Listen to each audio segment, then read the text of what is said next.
mulai dari jasad tanpa kaki, tangan, kepala, tubuh terbelah dua, dan organ dalam yang berserakan.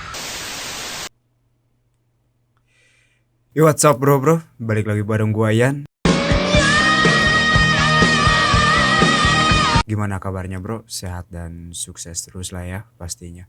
Gua doain biar semuanya sehat terus, sukses terus juga. Setelah sekian lama kita nggak merinding bareng-bareng, kali ini gua akan bahas salah satu terowongan yang ada di kota Bogor, yaitu terowongan Paledang. Mungkin udah banyak orang yang bahas tentang terowongan ini, tapi di sini gua akan bahas tragedi terowongan Paledang dengan versi gua sendiri, dan gua harap lu semua enjoy. So, tanpa lama-lama, banyak bacot, basa-basi, tek-tek bengek, kita langsung aja ke ceritanya. Terowongan Paledang adalah terowongan yang berlokasi di kota Bogor, lebih tepatnya di Jalan Paledang, Bogor Tengah. Terowongan yang menghubungkan antara kota Bogor dan kota Sukabumi ini adalah salah satu bangunan yang dibangun oleh Belanda di Indonesia pada tahun 1800-an. Terowongan yang hanya mempunyai panjang 10 meter dan lebar 3 meter merupakan salah satu bangunan yang dipercaya masyarakat menjadi salah satu bangunan terangker yang ada di kota Bogor. Karena pada saat pembangunan terowongan ini, Belanda seperti biasa menerapkan sistem kerja rodi, yaitu sistem kerja paksa tanpa gaji sampai mati. Banyak dari warga lokal yang meninggal saat pembangunan terowongan ini, mulai dari kelaparan, kelelahan, dan berbagai alasan lainnya. Ditambah dengan tragedi maut yang terjadi pada tahun 2000 yang menewaskan banyak puluhan pelajar. Pada tanggal 12 Januari tahun 2000, keadaan stasiun Bogor saat itu sangat ramai. Banyak orang yang akan melakukan perjalanan ke kota Sukabumi, termasuk puluhan pelajar. Saat penumpang lain memasuki gerbong kereta, para pelajar ini justru malah menaiki atap gerbong kereta. Akibat dari aksi para pelajar ini menyebabkan keterlambatan jadwal keberangkatan, karena para petugas harus memberikan peringatan kepada mereka bahwa nanti mereka akan melewati terowongan Paledang yang sempit. Negosiasi antara para petugas dan para pelajar ini berjalan cukup alot karena disebabkan mantangul dan huras behengnya para pelajar ini. Para petugas sampai mengancam tidak akan memberangkatkan kereta jika mereka tidak turun. Mendengar ancaman dari para petugas, para pelajar pun akhirnya mengalah. Dengan terpaksa mereka akhirnya turun dari atap gerbong awalnya. Sampai saat kereta mulai berangkat dan mulai meninggalkan stasiun, para pelajar kembali menaiki atap gerbong. Bahkan beberapa dari mereka ada yang sempat-sempatnya meledek para petugas. Para petugas pun akhirnya hanya bisa diam melihat kemantangulan para pelajar yang kembali menaiki atap gerbong. Menurut beberapa sumber, setelah meninggalkan stasiun, kereta melaju dengan sangat cepat. Ini mungkin dilakukan untuk Menurut beberapa sumber, setelah meninggalkan stasiun, kereta melaju dengan sangat cepat.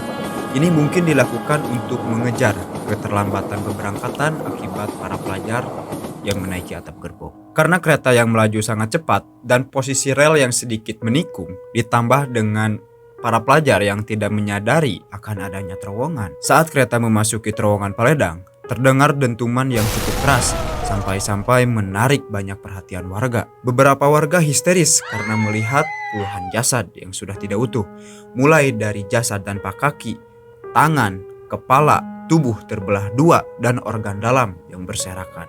Anjing, motor, monyet, sial. Bahkan yang paling ngeri menurut gua adalah beberapa korban yang badannya udah gak utuh ini masih hidup. Bahkan sempat menanyakan kepada warga perihal kondisi mereka. Beberapa warga yang mempunyai mental yang kuat dan jiwa kemanusiaan yang tinggi ini memutuskan untuk menolong mengevakuasi para korban. Meskipun sebagian dari warga ini sedikit bingung karena potongan tubuh yang entah siapa pemiliknya. Setelah tragedi tersebut, para warga menjadi takut jika harus melewati terowongan Paledang sendirian, apalagi di malam hari. Selain takut akan teringat memori kengerian pada saat itu, mereka juga takut dengan beberapa makhluk yang mendiami tempat tersebut. Pak Aep, warga sekitar yang ikut menolong pada saat itu, mengatakan beliau pernah beberapa kali melihat sosok pelajar lengkap dengan atribut sekolah berjalan di atas rel di malam hari tanpa kepala. Selain Pak Aep, Pak Ardi, warga lain yang juga mengaku pernah melihat sosok pelajar tanpa kepala ini sedang duduk di atas rel. Beliau juga mengatakan saat hari mulai malam, beberapa warga yang tinggal di sekitaran terowongan Paledang ini sering mendengar suara teriakan dan suara jeritan. Sampai saat ini, tragedi maut yang terjadi di terowongan Paledang masih menempel di ingatan para warga, terutama bagi warga yang ikut mengevakuasi para korban.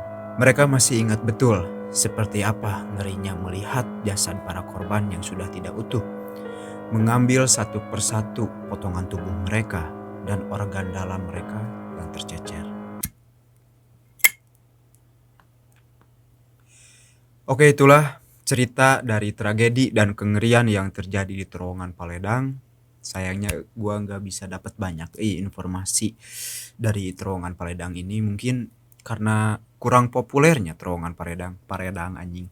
Mungkin karena kurang populernya terowongan Paledang. Mungkin buat para korban saat itu menaiki atap gerbong kereta menjadi suatu kesenangan tersendiri. Kesenangan diri emang penting, tapi keselamatan diri jauh lebih penting. Sebelum gua tutup video kali ini, alangkah baiknya kita doakan menurut agama dan kepercayaan masing-masing. Semoga untuk para korban diampuni semua dosanya dan mendapatkan tempat yang layak di sisi Tuhan. Segitu aja buat video kali ini. Terakhir, gua Ian. Thank you, good day.